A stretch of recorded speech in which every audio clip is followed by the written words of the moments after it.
Hey, Daryl here, and this is my daily devotional. And so Joshua is leading Israel, and Joshua experiences a confrontation with a person holding a sword. And Joshua says to him, "Are you for us or are you for our enemies?" And listen to what this person with the sword said. I'm in Joshua chapter 5 at verse 14. "Are you for us or are you for our enemies?"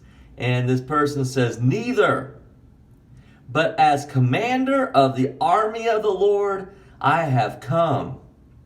Then Joshua fell face down to the ground in reverence and asked him, "What message does my Lord have for his servant?"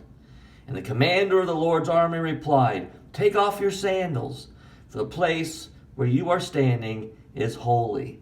And Joshua did so. Very reminiscent of Moses' experience in front of the burning bush when the I Am said, "Take off your sandals. You're standing on holy ground." And so the commander of the Lord's army instructed Joshua on how to conquer Jericho. The conquering of Jericho was a bizarre instruction. Walk around it one time a day for 6 days. Then on that seventh day, walk around it 7 times, blow the trumpets, shout, and the walls come tumbling down. Now, here's the thing about Jericho. First of all, I've said this so many times, you're probably tired of hearing it, but I am so thankful and grateful to have had a chance, even though it was over 20 years ago now, to have gone to the Promised Land. I have traveled from Jordan, across the Jordan River into Israel, and then you come right to Jericho. And Jericho is a thriving city right now. But out on the outskirts, there are archaeological digs that I have actually looked into the holes. And they have discovered the remains of a wall. And what's so interesting about this wall, it's not a squared off wall like this, where you would think the walls would easily just fall over. No, the wall was more rounded like this. So it came up like this, more of an arch type wall. So it wouldn't necessarily fall over this way or this way. As Scripture describes it, it just collapsed. It just fell face down, down. Isn't that interesting?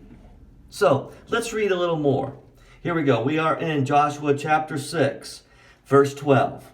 "Joshua got up early the next morning, and the priests took up the ark of the Lord. The 7 priests carrying the 7 trumpets went forward, marching before the ark of the Lord, blowing the trumpets.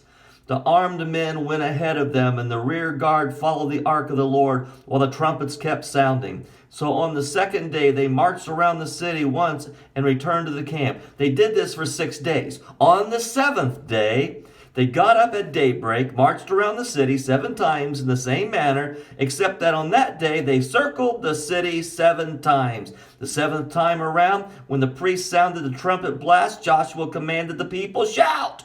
For the Lord has given you the city.